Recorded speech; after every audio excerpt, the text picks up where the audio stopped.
This is CNN Breaking News. Good evening. I'm Phillip in New York. We begin with a monumental and a roller coaster night of developments from the Middle East. It appears that Israel and Iran have agreed to a ceasefire after 12 days of a region-changing battle, a deal that President Trump first announced. It comes just hours after Iran retaliated against the United States for the operation that targeted 3 nuclear sites. Now, today's response targeted a U.S. base in Qatar, but was limited in its scope, and one that Iran gave a heads up to the United States about. There were no casualties that were reported in that attack and no real damage either. In fact, the president actually thanked Tehran for the, quote, weak response and suggested that this was the beginning of peace. CNN's Anderson Cooper is live in Tel Aviv for us tonight. Anderson, what does the situation, where does this all stand? What is Iran saying about whether there's a deal? Has everyone agreed to it?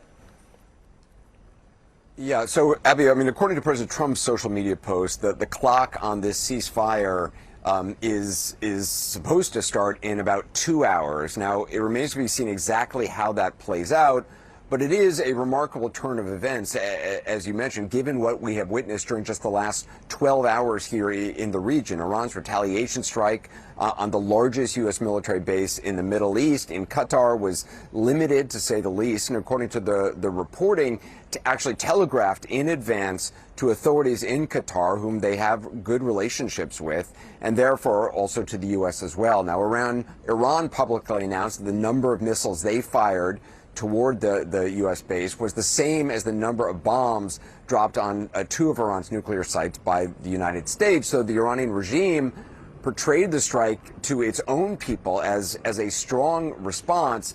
The reality is there were no reports of any injuries at all or damage of note. Now, Iran is in perhaps the weakest position they have been in, with proxy forces like Hamas and Hezbollah badly damaged. And the change of leadership, of course, in Syria. There are as many questions, though, remaining about what happens next. I mean, assuming a ceasefire does, in fact, take place and holds, there's difficult diplomacy and negotiations that would lie ahead.